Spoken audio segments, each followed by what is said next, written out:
I need these boys to stop doing this. They always, every single... I'm gonna fight. No, I'm gonna get into my fighting stance. Every single one of these goddamn episodes, these boys are like, I don't know, I'm just vibing, I didn't really do that much. I don't know why he thinks I'm all that when, like, I really didn't do. I think that they're just making it up. Take a fucking compliment. I need them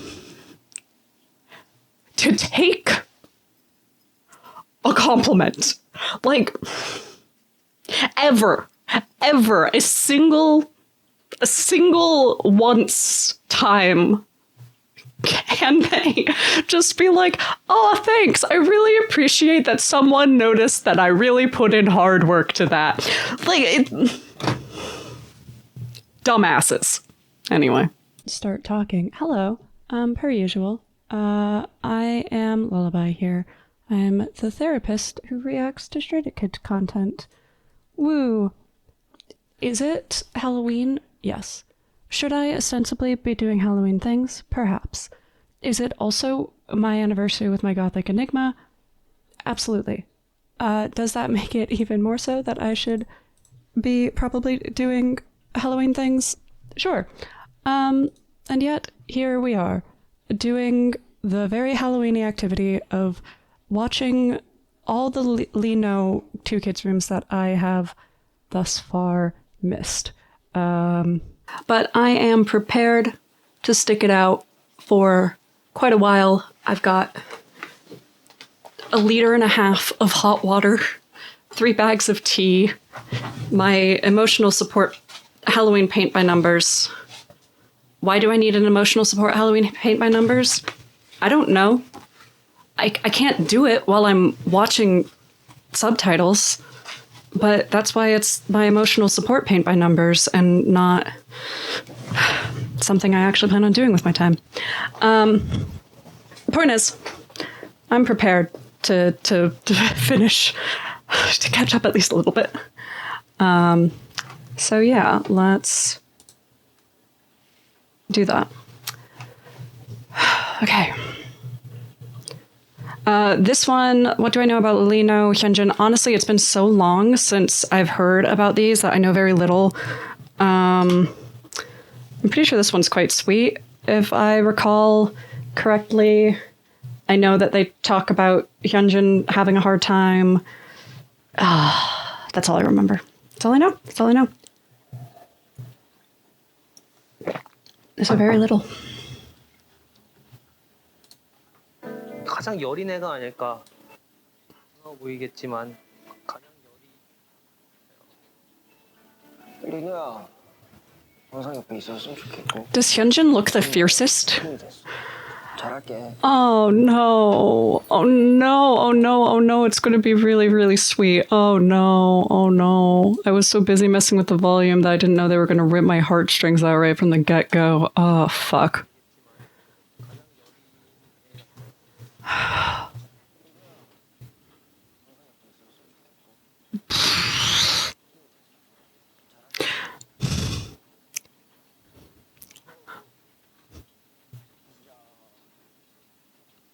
Oh, I forgot how short his hair was at the time.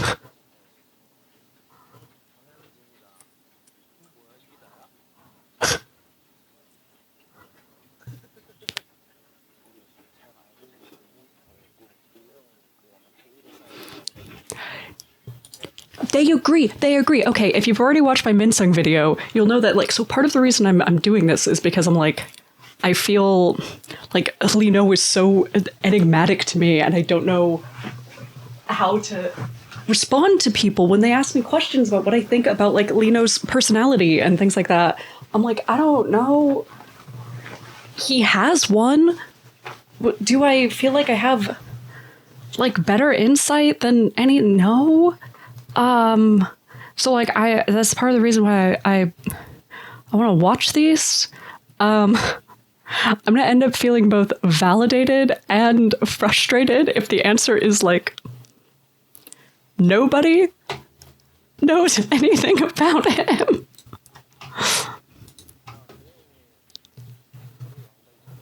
(1%) 정도는 제가 알고 있지 않아요. 1%.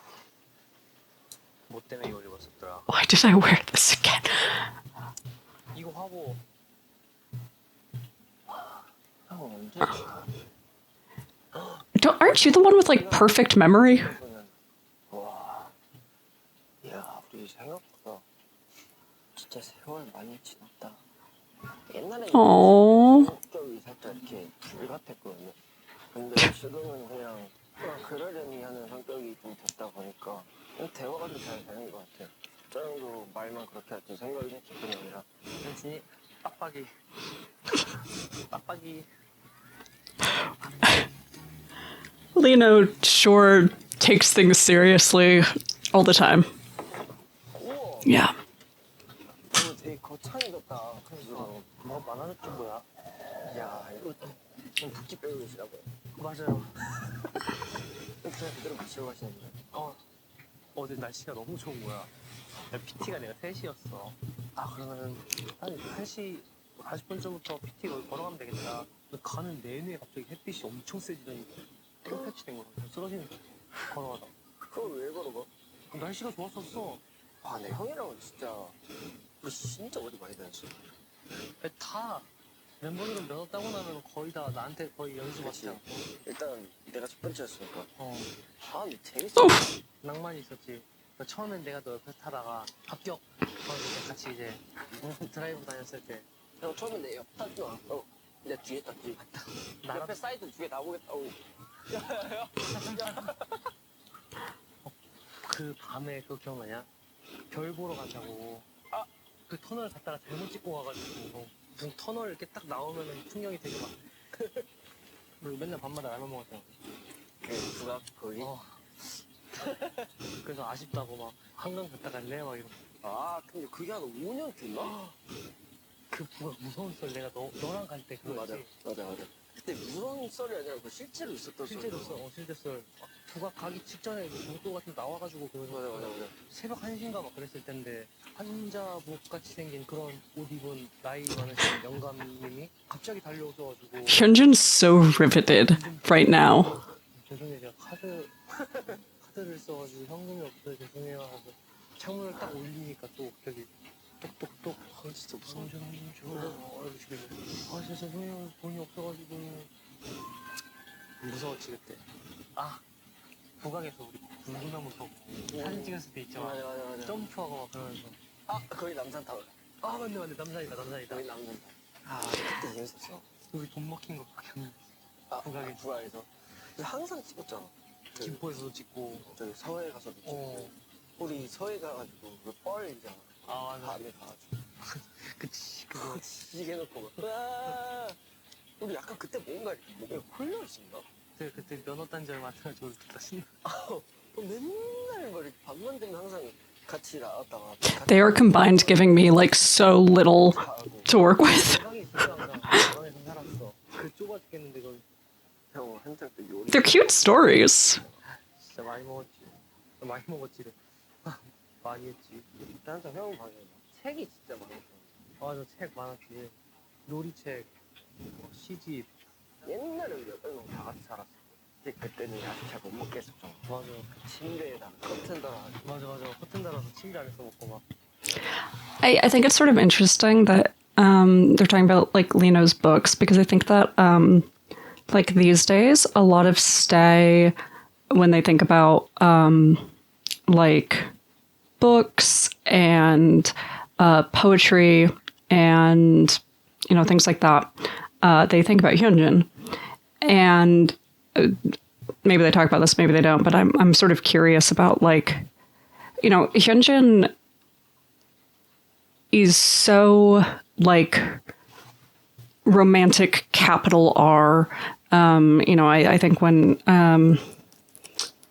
the last reaction I did, which was the Seungjin one, I referred to like the way that Hyunjin talks about like the word romantic sort of seems to me like the idea of sentimentality. He's very sentimental about his members and he has this like deep love for them. And I'm really curious about like how much of the things that we sort of think about as some of his, like, I'm not going to say core personality, but the big things that we associate with Hyunjin, how many of them were influenced by his members, right? Because he was so young when, you know, he moved into the dorms. He was, what, 17? Like, barely 17? No, yes, 17. I think so. Because, yeah, he moved into the dorms in 2017. And like that's an age to really be very influenced by, especially by people who you see as older than you or more mature than you. And I think especially like Lee No, while Lee No wasn't a pre-debut with them for very long, it was only like, what, 2 months before the reality show started that he was in the company, something like that, really short. You know, when they formed Dance Racha, like, I'm sure that he spent quite a bit of time with Lee No, and I know that he's often talked about, like, he's learned a lot of things from Lee No. You know, they're talking here about driver's licenses, but he's talked a lot about how much dance he learned from Lee No. And like, your guardians are a company, like managers in a company. And so like, you probably really learn to rely on those who you sort of see as older and wiser. And, you know, obviously, yes, Lee No is 3 years older. 20 to 17 is not in actuality that big of a difference. But when you are 17, 20 certainly seems significantly older and wiser, right? And so since he was so young and he was still very much building who he wanted to be, who he was going to become, his sense of self, which, you know, I've sort of talked about, it seems like he still struggles with, like, how much of the pieces of him that we associate with him are going to be related to his members. And I think especially the parts of his, like, older members who he wants to, that he might have wanted to emulate when he was young. Of course, that's all speculation. But like, that's very much a curiosity that I have. And then those would be like questions that I would prod at if, you know, I was looking at this from like a clinical lens.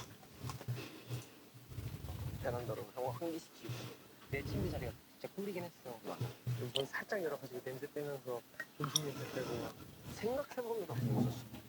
영화관 나가고 공연했을 때 책상에 딱 앉아서 갑자기 하다가 우와 울고 나 잠깐 바람 쐬고 형이 어디로 바람 쐬서 막 추천해줘가지고 거기 딱 가가지고 딱 등산하면서 그 야밤에 딱 내가 너무 안 들어오니까 전화해가지고 들어오라고 이제 알았어 들어와야지.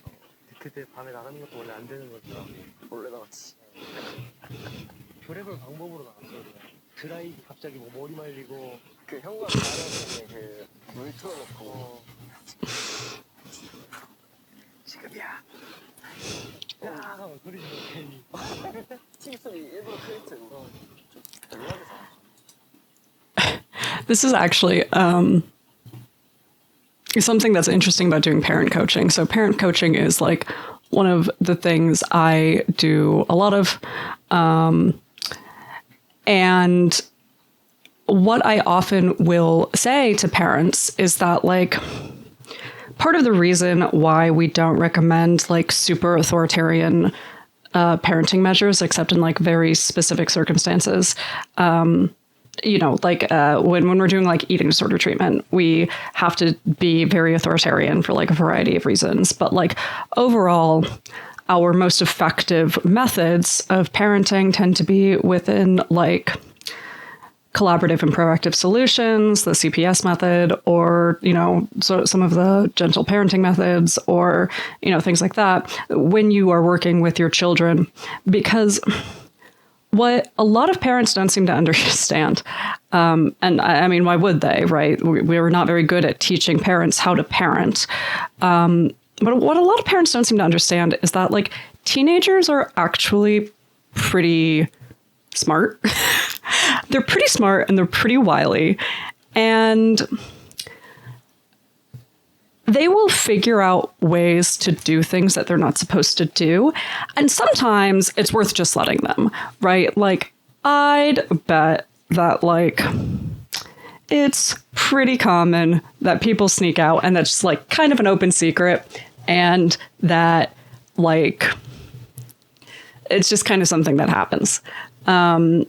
We sort of recommend doing things with what we call logical versus natural consequences, right? Like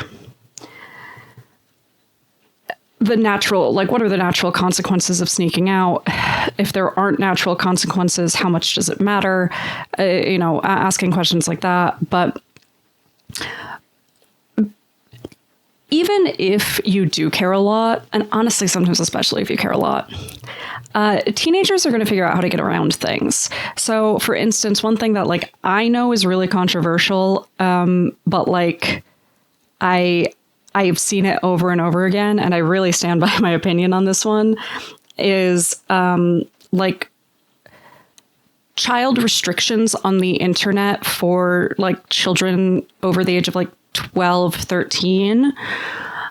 Because it is so easy to get around those. It's so easy to get around those. Like, I cannot express to you how it's gotten easier too. Like, I feel like it was harder when I was a teenager to get around like parent restrictions on the internet. It is so freaking easy these days. I have so many teenagers.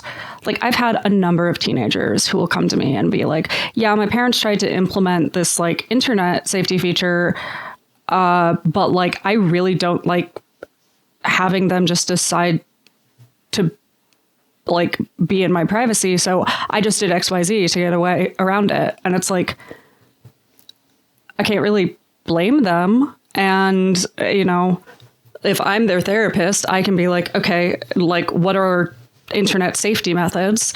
Because that's a lot more effective, is actually talking to them about like, what is safe, what is dangerous. You are not actually as smart as you think you are about what safety and dangerous are, about what weird behavior is. So like, what is weird behavior? What are wise and unwise decisions on the internet? And like actually talking them through natural consequences and talking them through potentially logical consequences just really, really increases overall safety, like pro-social behaviors, decreases like difficult behaviors. Ironically, having fewer like high compliance requirements increases overall compliance. I mean, like, I've had very few teenagers who don't listen to me. And it's mostly because, like, I sit down and I go, like, hey, so you want to do XYZ? Tell me why you want to do that. Okay, tell me about the worst case scenario of, like, the natural consequences of that. Okay, I'm going to tell you some things that I'm thinking of that maybe you haven't thought of. And, like, walking them through that. And very often, if it's a bad idea, by the end of the session, like, they've come to the realization that it's a bad idea and they're not going to do it. So, I think that this is really just sort of indicative of that. Like, yeah, teenagers are, when you create a lot of enforcement, teenagers find ways around it. There's also studies around that for people in general. There are some interesting studies that show that it is actually worthwhile, and this is for like raising kids, but it's also true for people in general, to create boundaries that are meant to be pushed, because when people feel like they have the opportunity to take control of a situation and push a boundary, they feel like more overall in control, and it has a higher like outcome for well-being. So, like if you're, and that feels like it seems straightforward, right? Like if you're living in like a group home of some kind, whether it's like a home for older adults or something like that, a lot of places will like lock down furniture. But if you don't, and you say like don't move around the furniture, it's dangerous. If you want to move around the furniture, like talk to us, but they move around the furniture anyway, like that actually increases their overall sense of autonomy, which is really, really good for people. People like really thrive when they have a higher sense of autonomy. And this is part of why children push boundaries as a way of learning. So yeah, parent coaching. Thanks.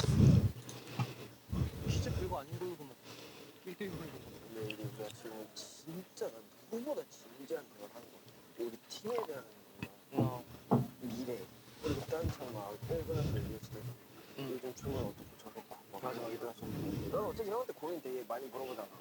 그럼 형은 약간 형만의 스타일이 있어. 뭔가 해결을 해주려고 하는 것 같지 않은데 맞아 형의 이야기를 딱 해줘. 그리고 이렇게도 세상을 볼 수가 있구나. 형이 뭔가 세상을 좀 남들보다 좀 다르게 보는 거거든. 신기한 사람이야. 형 얘기를 했을 때 거기에 몰입을 하면 그냥 아무 생각 없어. 잡생각이 없어. 그리고 내 고민을 형도 똑같이 하고 있는 경우가 많았어. 맞아. 나는 해결을 할 수 없다 생각해. 나는 고민이 있으면 고민이 있는 사람이 해결해야 된다고 생각을 하는데 도와줄 수 있는 만큼 도와주는 게 좋지. 근데 이게 어느 순간 보니까 간섭이 되고 애초에 나는 사전에 나는 그랬다.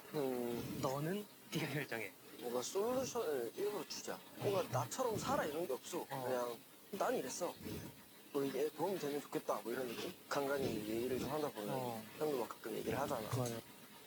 That's such an interesting conversation, because I feel like there's a lot to be said about the way that people give advice, and it's a lot more complex than we make it out to be, right? Because I think that a lot of people sort of go for the, like, when somebody's talking to you, don't give advice, just listen, or like things like that. Or like, don't bring up your own struggles because they're talking to you about theirs. But a lot of it is really about validation and consent, right? So,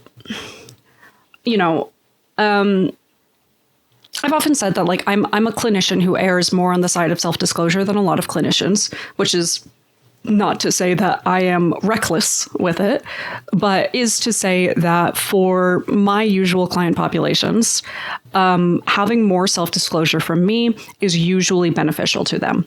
I have certainly known people who they're like, I want my therapist to be a totally blank wall. I want to know nothing about them. I would not be the therapist for those people. Usually, though, for my client population, it benefits them clinically to have some amount of, I have a little bit of experience with that. Would it be helpful to you if I told you a little bit about that? So there's like both knowing how to first validate what the person's experience is. So you sort of listen and you reflect and you summarize. And you note the emotional situation that they're going through, right? Even if that's just like, yeah, that fucking sucks. And then you can sort of be like, okay, I know I've been in this type of situation before. Like, would it be helpful to you to hear what I have to say? Or, I know of other people who've been in this type of situation before. Being in the types of jobs I've been in and being the type of person I have been lucky to hear many things from many people about their experiences about many, many things. And in addition, I find that a lot of problems are very similar problems. I often joke that most problems are the same problem. So, you know, there can be a little bit of what I see a lot of people do is XYZ. But I just don't think it's as straightforward as like, don't do this. Because another thing is that people like to know they're not alone. People like to be aware that like they are not living a totally unique experience that they feel that they're powerless over. It's just about making sure that you're not bulldozing what they're saying to provide that. We do also know that, like, yes, some folks with, like, often neurodevelopmental issues, but, like, also some other neurodivergences have a much higher likelihood of speaking about things from their own experience. Or rather, that's an anecdotal thing. Like, people will often say that. I'm going to be honest, I don't know off the top of my head if there is a lot of research about that. It's certainly something I hear people say a lot, that like, as an autistic person, this is how I know how to relate to other people. But I also don't know if that's actually really like an autistic person thing or a people thing, that's just for a lot of people the only way they know how to relate to a lot of people. I haven't done enough research on that specific question around advice giving to be able to say one way or another.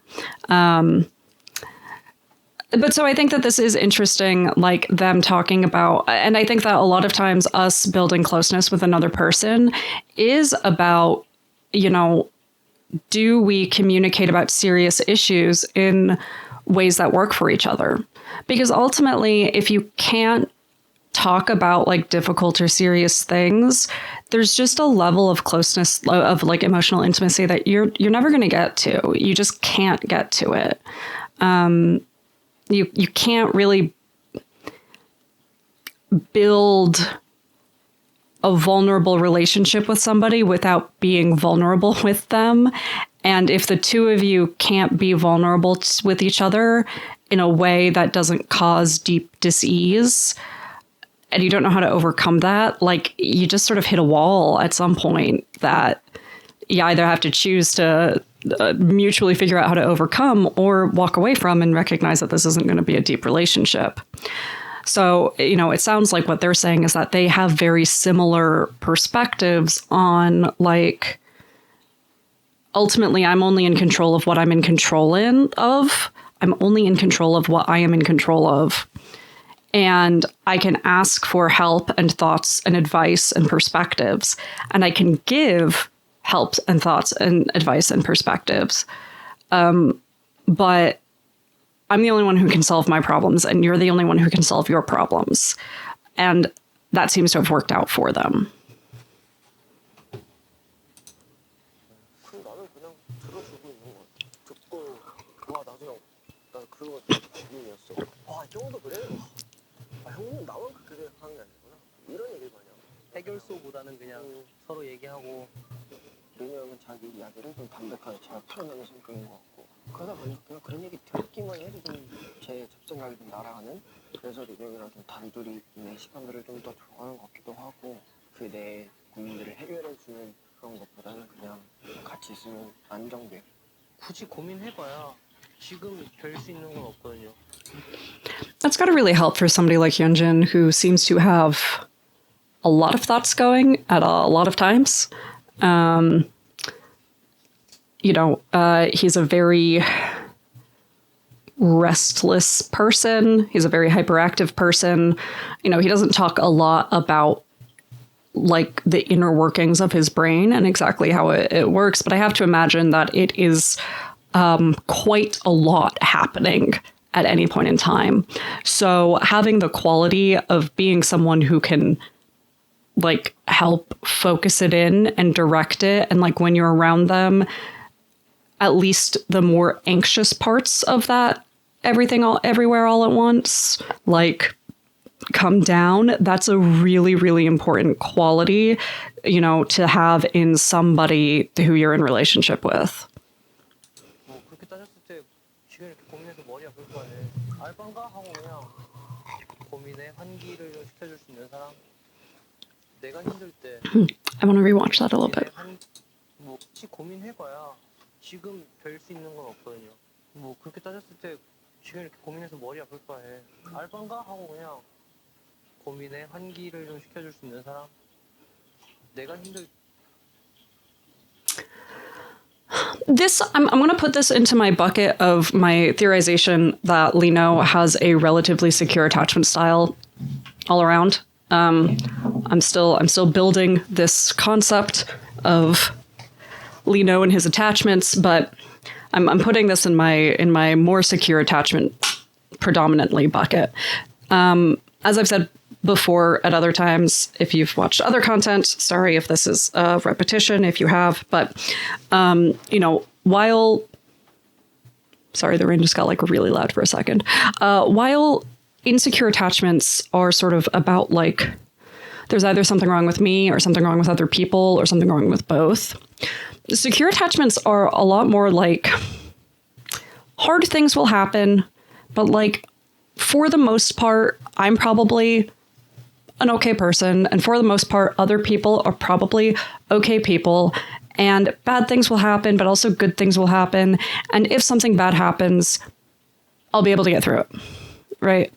You know, just that secure understanding that we can do hard things. And even if those hard things hurt, like we can still survive it. So that's why that's going into my bucket of like, it could also, however, be a method of avoidance, right? You do see this in quite a number of people with a more avoidant attachment style of like, I don't want to deal with emotions. I don't like emotions. So instead of worrying, I'm going to not, and I'm going to repress it.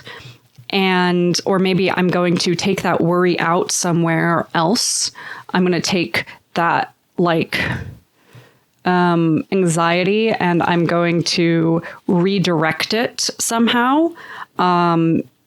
You know, a lot of times into various types of control issues is often like being over-controlled about yourself, about perfectionism, things like that. That's a really, really common one. I've found that a lot of people with intense, like, work-oriented perfectionism have some very avoidant attachment styles where, you know, they say, I just don't want to worry about that. And it's not that they're not worrying. It's just that they're taking that worry and putting it into something that they feel like they can control instead and avoiding the things that feel difficult. So it could be evidence for either, wow, yeah, that didn't really work out for me in trying to build that mental model. Again, so much of it ends up having to do with like what the overall reasoning is and what the other behaviors are. The way he says it, I'm still going to like slightly put it into the like more secure, predominantly attachment style bucket, but God, he's a difficult one. He's a difficult one. 번아웃 오고 그랬을 때지. 사실 우리가 느끼기에 뭐 어떻게 크게 달라지는 게 없잖아.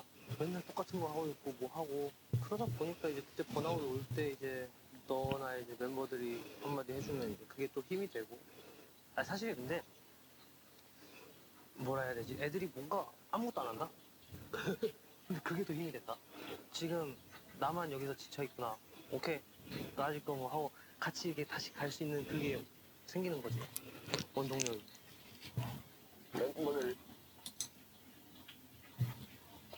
Okay, maybe I need to change my evidence bucket.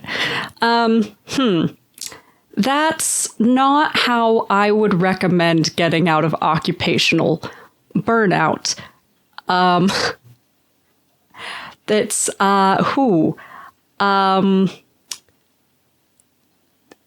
Because what if other people are struggling, or what if it doesn't matter if other people, like, you're allowed to, like, that's who,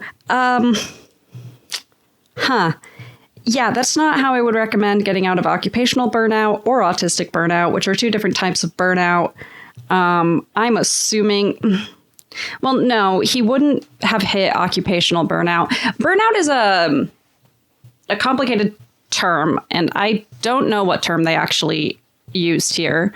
I could go back and hear if I hear them use the term like the word burnout or not. But burnout is one of those like concepts that has definitely been taken and run with.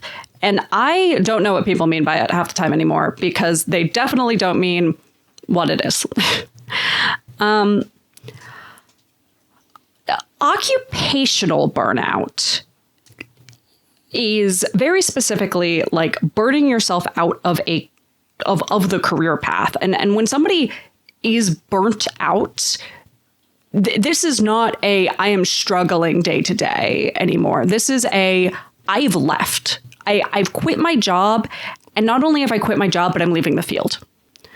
I cannot go back into that field. That's the point at which you have hit like total occupational burnout, is that like you've been doing this for whatever, like 10 years, and you will not go back to the field. So this is something where like when I was working in games, we would talk about only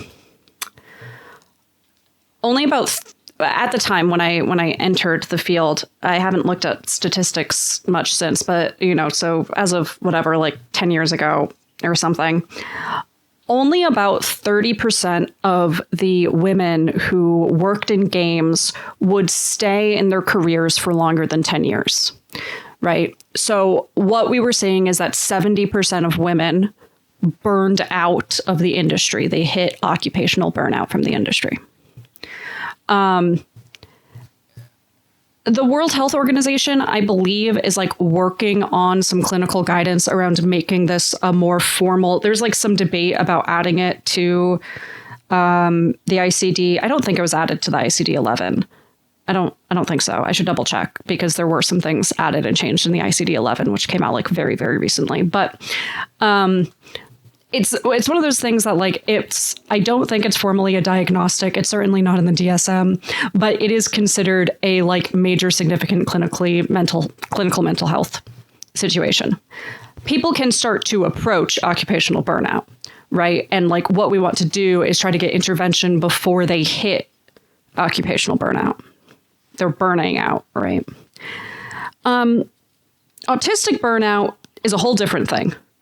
That's a whole wildly, completely different thing. That often includes occupational burnout. Every client I've had who's experienced autistic burnout,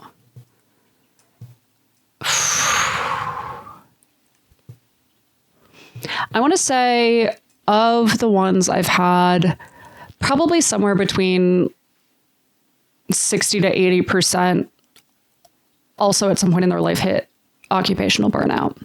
But for a lot of them, they had basically been burnt out. Like they had been experiencing some type of autistic burnout for like years at that point, by the time that I got them. Totally different thing. Not really going to get into it here. But then there's like things that I think people call burnout, but like aren't either of these things, but because they are job related or because they impact their job, like very often because they impact their job, they call it burnout, right? Like stress, anxiety, health failures, right? We know that overwork has a lot of physical health implications. This is something that I like vaguely specialized in when I was getting my master's degree, was the correlations between overwork, productivity culture, and physical and mental health outcomes. It's pretty upsetting stuff. the amount that we can actually do capitalistic labor before it starts to have negative impacts on our health is significantly lower than people think it is. And at about 50 hours a week, you start having some really significant health outcomes. And also at about 50 hours a week, you start to see that all of your work gets worse. So a lot of people, if they're working too much, will end up getting stuck into like shame spirals because they're working so much that their work is of poor quality, right? Because it's not like the first 40 hours are fine, but like the last 10 become worse qualities. Now, like if you're working 50 to 60 hours a week consistently, all of those hours are worse. So like people can get into shame spirals. People can get into like other types of things, like from sleeplessness. The things that sleeplessness does to your physical and mental health, like there's a reason why sleep torture is considered torture. Sleep is one of the biggest determinants on our, I cannot express to you the major changes that I've seen clients experience figuring out their sleep problems. And there's probably a reason why we see like a specific type of burnout in autistic people when the second most common co-occurring diagnosis with autism is sleep disorders, right? So like there's a lot of things that end up playing into like, I feel like shit all the time.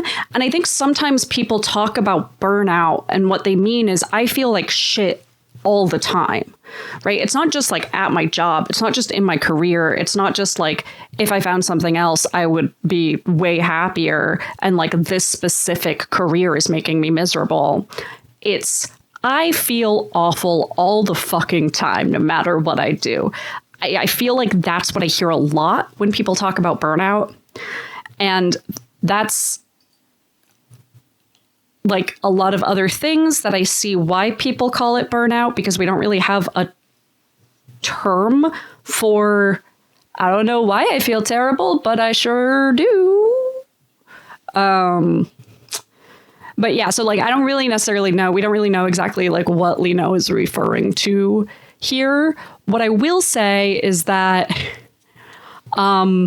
convincing yourself that you just need to do it better because everyone else is fine, so you should be too, is not the method I would usually recommend. If it works for Lino, great. I'm glad it works for someone. I've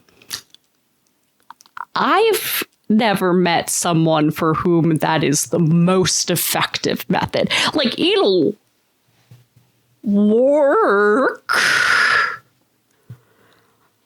Whether it works well and healthily, that I have yet to see. I'm not saying it doesn't exist. I just don't know it. 특성이 와 힘들어 막 형이 아니고 그냥 다 기다려 그 시간을. 사실 우리는 손에 밑바닥을 많이 봤기 때문에. 그치. 난 진짜 그래서 그 아까도 잠깐 얘기했지만 내 인생에서 가장 고마운 사람 중에 하나가 형인데 내가 가장 밑바닥일 때 가장 돈을 많이 내기가 중요했던 것 같아. 그냥 진짜 약간 진심을 다해서 뭔가 나를 도와주려고 하는 느낌? 그래서 그때는 진짜 모르겠지. 다 형한테 물어보고 어디가 좋고 다 가봤더라. 형이 알려준 데다 가봤어.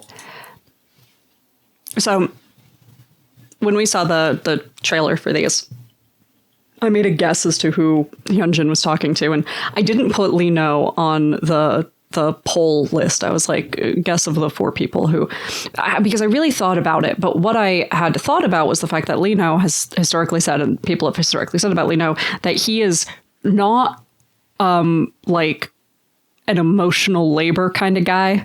Like, he doesn't really know what to say to cheer you up. I think that like a lot of the members, when they've talked about him, is like, he will be like, let's go get a beer. Like, I'm taking you out, right? Or he has like, if there's a practical solution, or you need like ideas about what he's done, but he's not like a, I know how to reflect your heart and soul in a way that's like going to really make you feel better type of guy. But like seeing this, like, it makes sense to me, because what Hyunjin is saying is like, Hyunjin's like, you reach out to me the most. But when I hear the concept of reach out to me, I think of like, reach out with a like emotional support thing, right? Like, or some type of like offering of some kind, right? If somebody's like, when I was at a really low point, like, you reached out the most, I think about like those serious conversations, or those like really supportive, like, I'm going to give you an offering of some type of support. But Hyunjin means like literally, like, bro just was like, here's some text messages. And that makes like a lot more sense to me about like, oh yeah, okay, so of the members, which one is going to be like, let's just give you things. Let's just literally, who is talking to you the most? I can 100% see Lino being like, I don't know what to do to fix this. I don't know really how to help, but I do know some great food. I know some great places to go. I know some solid bars. Have you tried, like, it's the love language of like locations. of locations and logistics and practicalities, and like, have you eaten? Like, just the day-to-day, like, hey bro, drink some water. And like, that stuff's important too, for some people, especially people who tend to be like a little inattentive and maybe have some qualities that make them a little forgetful about like whether they've eaten enough or had enough water or things like that. You know, it's one of those things that, like, for me, it would drive me up a fucking wall. But for some people, what they really need is somebody just literally being like, hey, you still making sure that you're going to survive today? Because it's like, oh, fuck, I forgot about those things.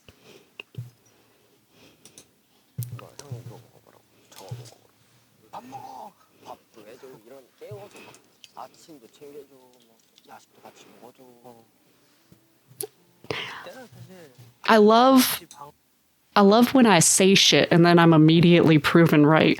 I can't express how much joy it brings me to just say some shit that I'm speculating about and then just have them immediately be like, yes, also what you just said. I know that that's like an unnecessary ego boost, but I do enjoy it when it happens.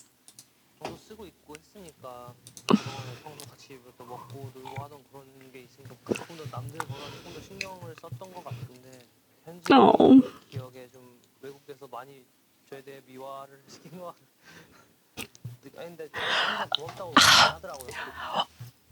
I need these boys to stop doing this. They always, every single...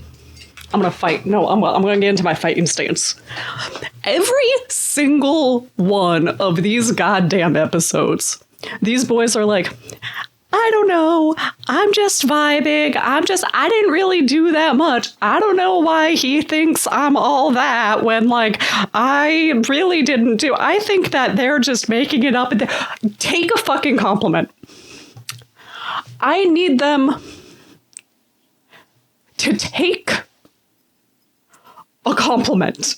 Like, ever, a single once time can they just be like, oh, thanks, I really appreciate that someone noticed that I really put in hard work to that. Like,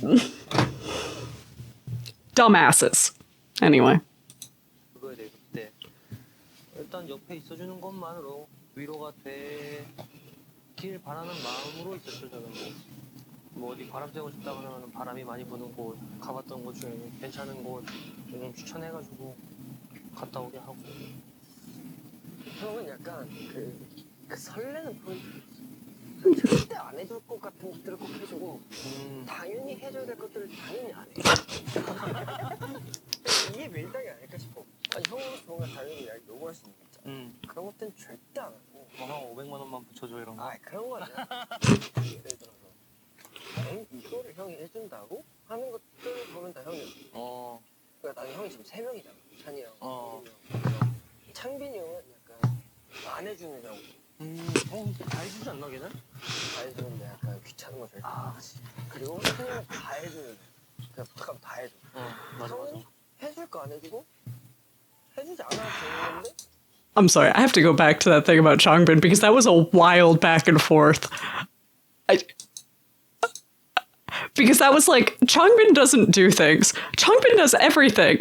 Oh, you're right, Changbin does everything, but not anything that's useful is basically what I got from that. 다 해주는데 약간 귀찮은 거 절대 안 하지. 그리고 Yeah, okay, that's... 맞아. 형은 해줄 거 안 해주고 해주지 않아도 되는 건데 해서 설레게 만드는 그런 포인트야. 뭔 소린지 알 것 같아. 뭔가 되게 독특해. 근데 나는 그래서 뭔가 형이 좀 이렇게 빗져지는 게 약간 좀 약간 가볍잖아. 약간 막 이렇게 아무 생각 없이 살아가는 그런 사람 같잖아. 그래서 형이랑 진지한 대화하면 재밌어. 이런 생각을 하고 있었구나. 우와. 아무래도 깊이가 있는 38입니다. 아니 38. 이야, 28입니다. 생각보다 진짜 형 장난기도 많고 좀 어린 느낌이 나긴 하지만 그건 진짜 다 가짜고 그 안에 진짜가 있는 것 같은 느낌? 같이 막 시험 전에 얘기할 때는 막 왜 이래 막 이렇게 하다가도 그렇게 보면 와 이거 진짜 속 깊은 형. 약간 그런 거 있다. 내가 빡빡이 하면 와가지고 머리 갖다 대주는. 머리 만지는 거 좋아. 남들이 스트레이키즈라는 그룹 봤을 때 되게 다 쌍한탕이 됐잖아. 너 뭐 머리 갖다 주고 그런 거 보면 성격상으로도 뭔가 가끔 귀여운 그게 있어. Do people think Stray Kids look tough? Is that a real thing? Because that doesn't... I don't... Okay. 그래서 아니 형이 요새 날 좀 더 귀여워하는 것 같아. 옛날에 이렇게까지 안 귀여워했어. 항상 귀여워했어. 그래? Hyunjin, I thought you had a good memory. No, again, he has a good memory, but he has a bad emotional memory. Like, he'll remember the things that happen, but, like, again, this is another point of, like, yeah, you bring up something that happens, he'll remember something that happens, but you bring up, like, yeah, he's always been, like, he's always thought that you were the bee's knees forever, obviously, duh. He's like, what are you talking about? I don't remember how I or anyone else felt during any of these things that I have recollect over. 왜 눈치 못 챘지? Forced awareness. I wish they hadn't cut it right there because I want to know what's happening with that pillow in the corner because I feel like just knowing Hyunjin, he took that pillow and immediately screamed into it. 형은 동생들을 진짜 아끼는 것 같아. 형이 그 댄스 생활했을 때 막내였잖아. 그래서 뭔가 그 동생들을 더 잘 챙겨주려고 하는 것 같고 진짜 부탁하는 거 다 들어줘. 그렇게 안 생겨가지고. 나는 멤버들 중에 뭔가 가장 욕심이 많은 건 너라고 생각하거든. 그냥 되게 좋은 쪽으로. 그런 너가 뭐 내 주변이나 우리 팀에 이렇게 있으니까 그것 때문에라도 자극을 받아서 뭐라도 우리도 하게 되는 불씨 같은 느낌인 거지. 진짜 형도 똑같아. 만약에 형이 그냥 그 순간만을 뭔가 바라보는 사람이었으면 이렇게까지 의지하진 않았을 것 같은데 형도 욕심이 있어. 아, 그게 은은하게 있어. 나는 약간 그런 건 것 같아. 으악보다는 아자 갈게. 요즘에 보컬 쪽에 좀 관심이 생긴 것 같아가지고 노래라기보다 이제 소리 내는 거에 대해서 좀 이제 연구를 하고 싶어하는 것 같아가지고 참 기특해요 보면. 형이 많이 도와줘. Oh. Because then you rewatch these since Hyunjin's Ments and you realize why everyone it's like looking back at like Bangchan's bubbles praising Hyunjin's vocals and then you know have and I wonder too like Lino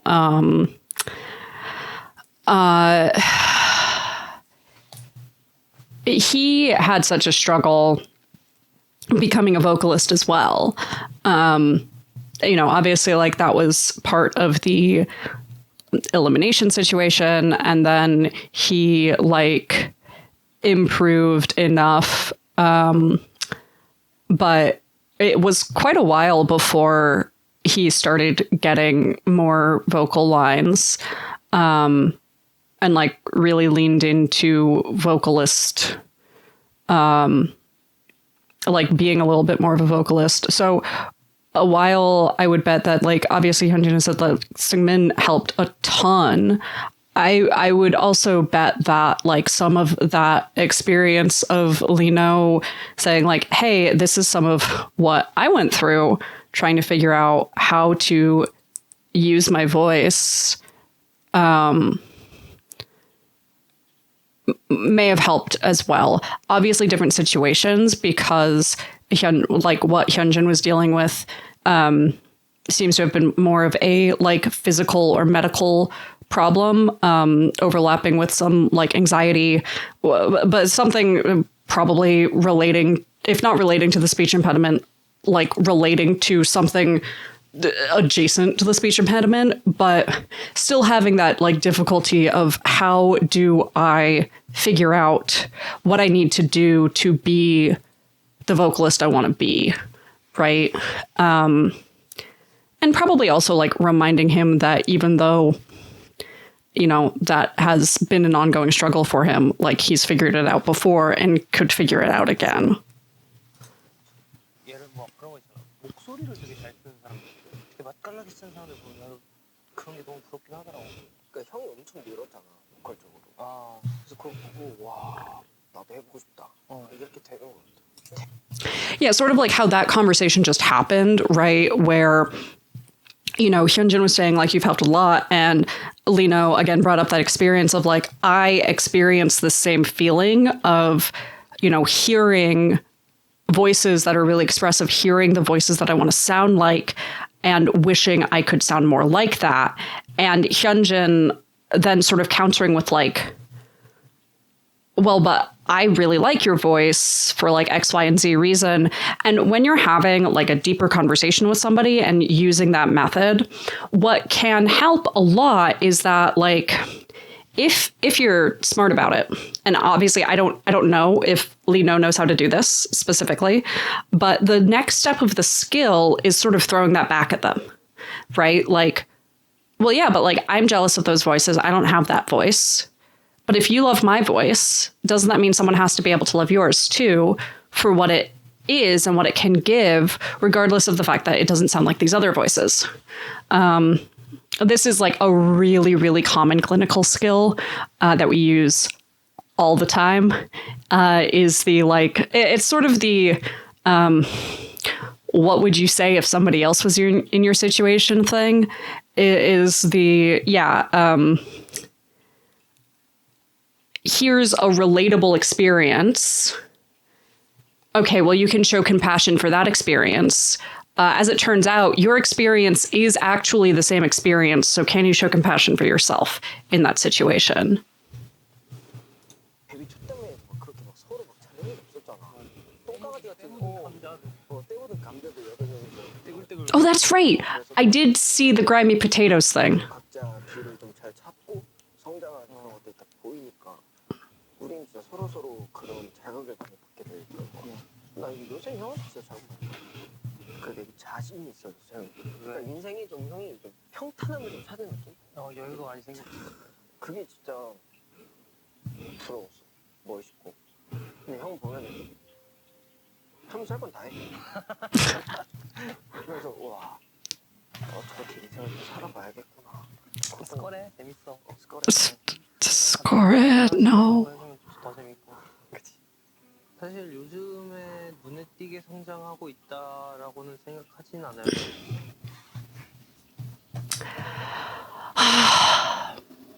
You know, I think that a lot of times, I've said this before, I'll say it again, our greatest strengths are like super often our greatest weaknesses as well.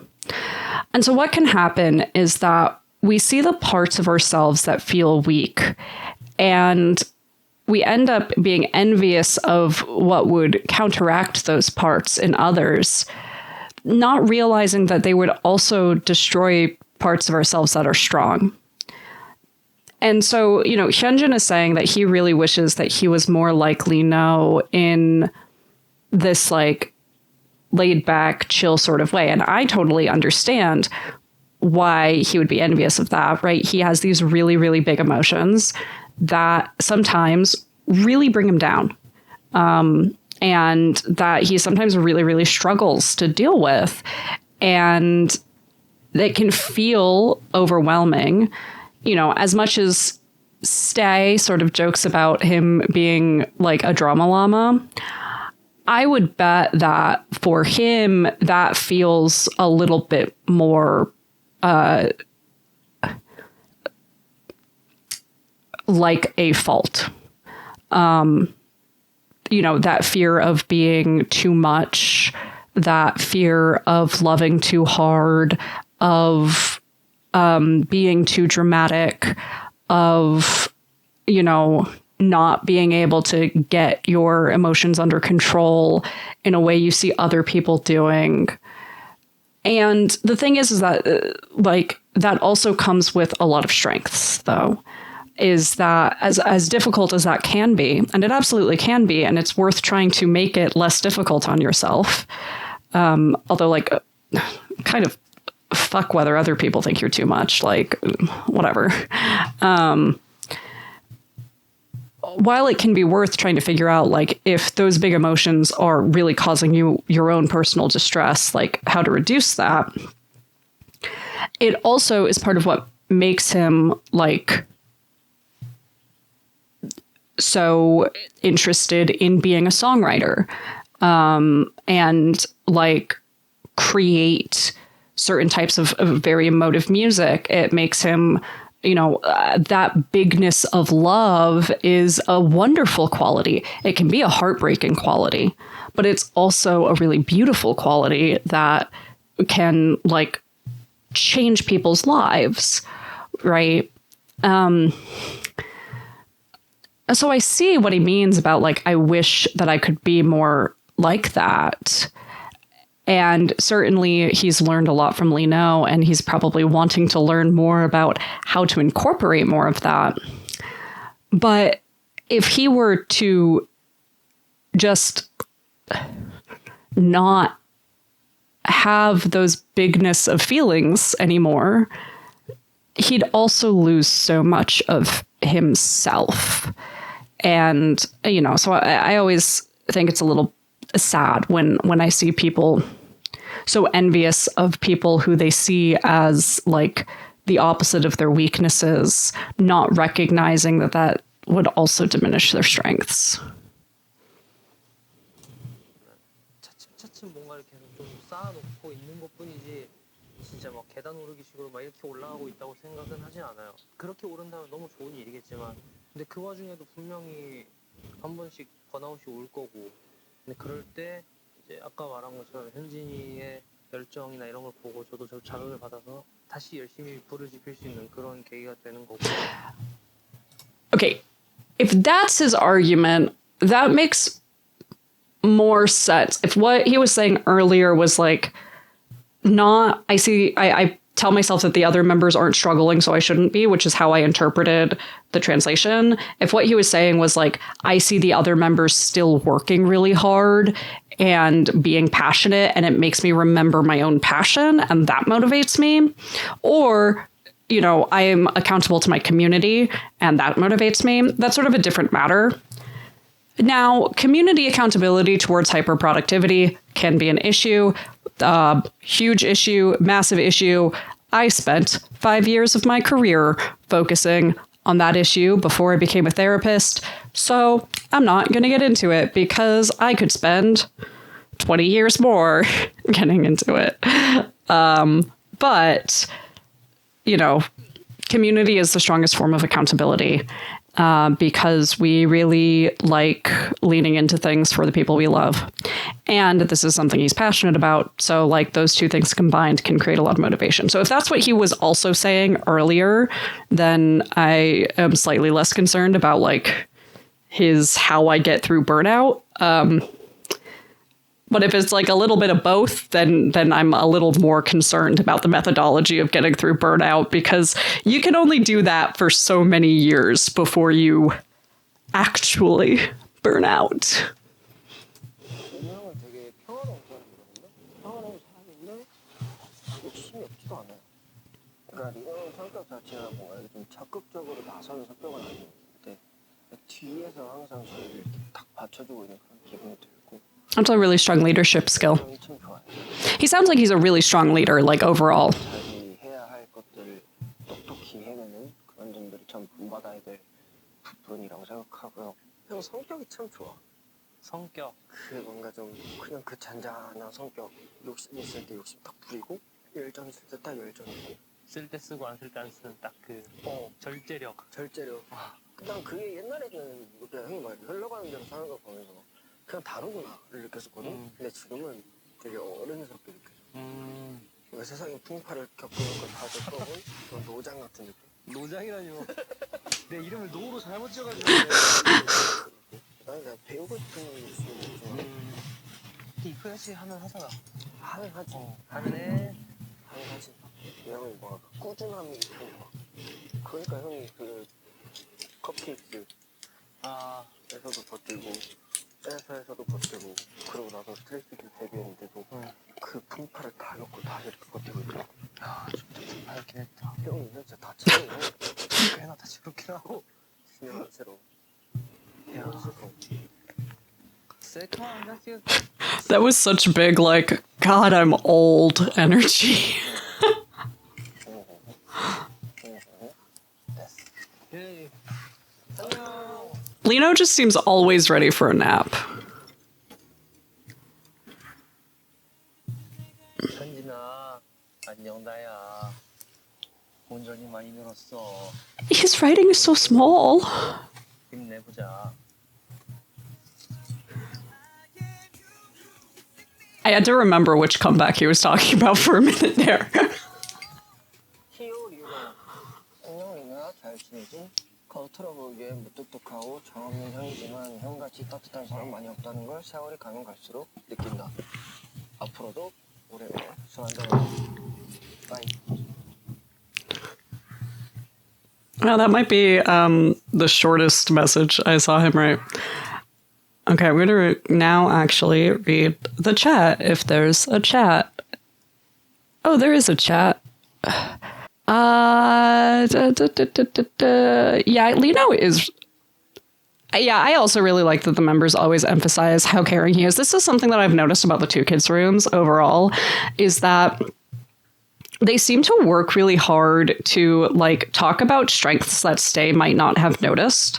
Like they seem to be sort of aware of, I really want to emphasize like certain personality traits of this other person that like they don't talk about, people don't talk about, I haven't seen Stay notice enough, or like I want to push back against some narrative that seems incorrect, or even like confirm a narrative in some ways that sometimes happens.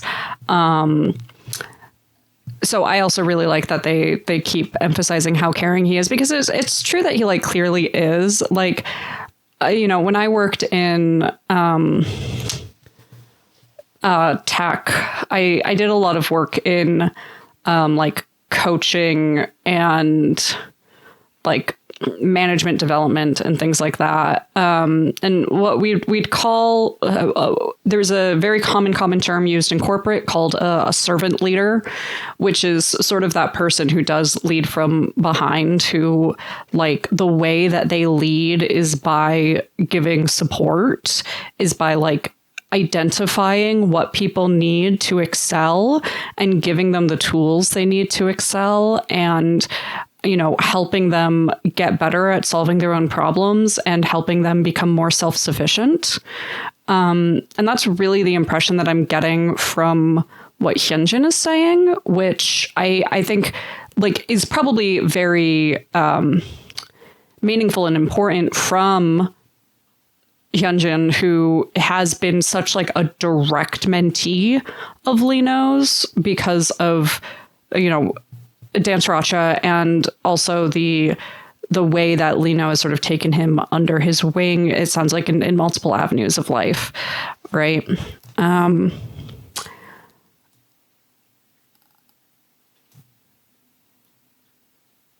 Okay, cool. So that was that.